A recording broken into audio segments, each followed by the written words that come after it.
We continue our countdown to the Illinois primary, highlighting primary concerns throughout the state. We went to 10 counties along the Mississippi River to find out what priorities people have this year. Tonight, we take you to Henderson County. It's roughly 70 miles south of the Quad Cities. About 7,000 people live in that county, dominated by agriculture. People express their concerns about a dropping population and limited job opportunities. Local 4's Taylor Bozer joining us live in the studio right now with what neighbors would like to see changed. Taylor?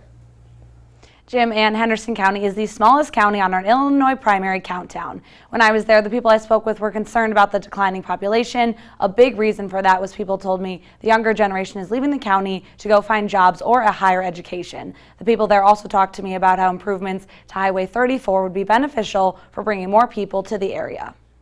Henderson County is great. You know, a lot of small towns. Everybody knows everybody. You know, I went to high school. My graduating class there at West Central in Biggsville was about just shy of 60 students. I was born and raised here. Changes? Not a whole lot. I've been around here 59 years. Well, it's a very rural agricultural community. We've had population like the rest of Illinois is shrinking. We're down to less than 7,000 residents in the whole county right now. That shrinking population is causing problems for some residents. I think this happens in a lot of places, but our youth are moving away.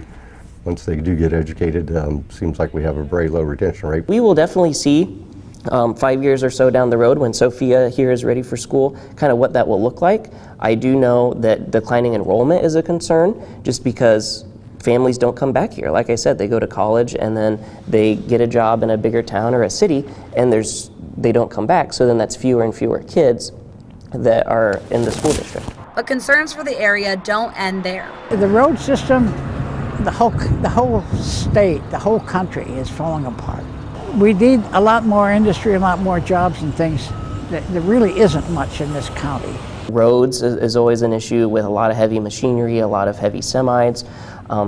So looking at the infrastructure, I would just say that's always a concern, and I know there's limited funds available for that, and we just do what we can. Some local farmers are taking on second jobs because of the unpredictable economy. Farmers are having to look at alternative streams of income just because right now commodity prices are pretty low, and they've been low for a while, and so you know, just kind of the more ways we can make money and diversify, the better. So come March 17th, these are the issues people will focus on. I think that a candidate that would pledge to work with the lawmakers of the state and federal government would to improve infrastructure in the rural areas would definitely be a plus for them. It's about the person. It's not about the party, in my eyes. You should vote for the man or a woman that you think is going to do the best job. One benefit of the small population that people in Henderson County talked to me about was that you really get to know your neighbor. One business owner I spoke with says he has regular customers that come in, and he says he appreciates that. Tomorrow we will be in Carroll County for day 3, highlighting primary concerns.